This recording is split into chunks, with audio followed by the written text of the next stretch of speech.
গুলশান কার্যালয়ে বিএনপির চেয়ারম্যান তারেক রহমানের সঙ্গে নবনিযুক্ত মার্কিন রাষ্ট্রদূত ব্রেন্ট ক্রিস্টেনসেন সাক্ষাৎ করেছে।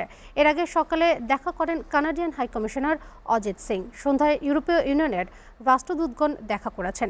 সেখানে আছেন সহকর্মী তাশরিক সঞ্চয়। চলে যাচ্ছে তার কাছে।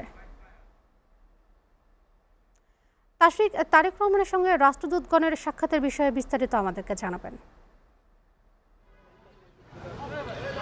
রোদেলা, ধন্যবাদ আপনাকে। রোদেলা, আপনি যে প্রশ্ন করেছেন তার বিস্তারিত জানাবো, তবে তার আগে আপনার মাধ্যমেই আমি একটু এসএটিভির দর্শক এবং শুভানুধ্যায়ীদের শুভেচ্ছা জানাতে চাই। আজ আসলে 14তম বছরে পদার্পণ করেছে এসএটিভি এবং যারা এই সময়টা সাথে রয়েছে এসএটিভির তাদের সকলকে কিন্তু শুভেচ্ছা জানিয়ে আমি এখানকার তথ্যগুলো তুলে ধরতে চাই। আপনি যেটি জানাচ্ছিলেন যে ক্রিস্টেনসন তিনি কিন্তু মার্কিন রাষ্ট্রদূত এবং তিনি আজ বিকালে এখানে প্রবেশ করেছেন এবং বেশ খানিকক্ষণ বিএনপির চেয়ারম্যান তারেক রহমানের সাথে বৈঠক শেষ করে তিনি স্থান ত্যাগ করেছেন। তার আগে সকালের দিকে কানাডিয়ান রাষ্ট্রদূত অজিত সিং তিনিও কিন্তু দীর্ঘ সময় বৈঠক করেছেন এবং বিদায় নিয়েছেন। ঠিক এই মুহূর্তে যে ঘটনাটি এখানে ঘটছে, আপনি আমার পিছনে যে গাড়িগুলো রয়েছে এটি কিন্তু এক একটি গাড়ি এক একটি দেশের রাষ্ট্রীয় পতাকাবাহী গাড়ি, অর্থাৎ এই গাড়িতে করেই কিন্তু বিভিন্ন দেশের রাষ্ট্রদূতরা ইতিমধ্যেই বিএনপির চেয়ারম্যান তারেক রহমানের কাছে পৌঁছিয়েছেন এবং তারা এই মুহূর্তে সমসাময়িক বিভিন্ন ইস্যুতে কথা বলছেন।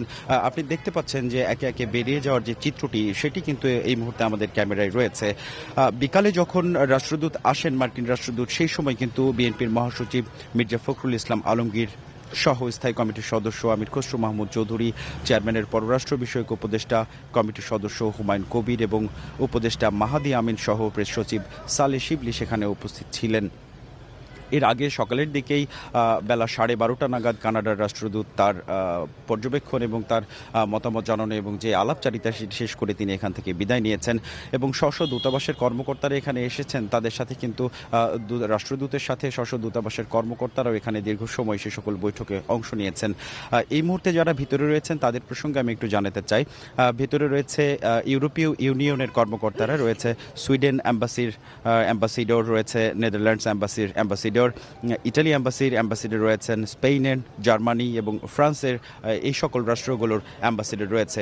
এবং এই মুহূর্তে চিত্রে আপনারা দেখতে পাচ্ছেন যে বিএনপির মিডিয়া সেলের পক্ষ থেকে কিন্তু প্রস্তুতি নেওয়া হচ্ছে সারা দিনভর এই যে 8টি দেশের রাষ্ট্রদূতের সাথে বিএনপি চেয়ারম্যানের সমসাময়িক আসলে কোন কোন ইস্যুতে কথা হয়েছে সেই সব প্রসঙ্গ কিন্তু বিএনপি মিডিয়া সেলের পক্ষ থেকে জানাবার কথা আমাদের জানানো হয়েছে এবং সেখান থেকে কিন্তু বর্ণনা আসবে যে আদৌ রাষ্ট্রদূতদের সাথে কি কি প্রসঙ্গে আলাপ হয়েছে।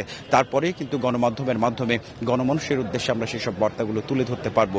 পিছনের এই চিত্রটিতে আমরা এই মুহূর্তে দেখছি যে বিএনপি চেয়ারম্যানের যে কার্যালয়ের সামনে কিন্তু বিএনপি মিডিয়া সেলের পক্ষ থেকে ব্রিফিং করার জন্য বেশ একটি আয়োজন করা হচ্ছে এবং এই আয়োজনের শেষ মুহূর্তেই রয়েছে। আমরা আশা করছি যে যদি দর্শকদের জন্য প্রয়োজন মনে করে তাহলে কিন্তু এসএটিভি আমরা আবার পুনরায় এই বিএনপি মিডিয়া সেল থেকে যে ব্রিফিংটা করা হবে সেখানে সরাসরি সংযুক্ত হয়ে বাদবাকি তথ্যাদি তুলে ধরতে পারবো।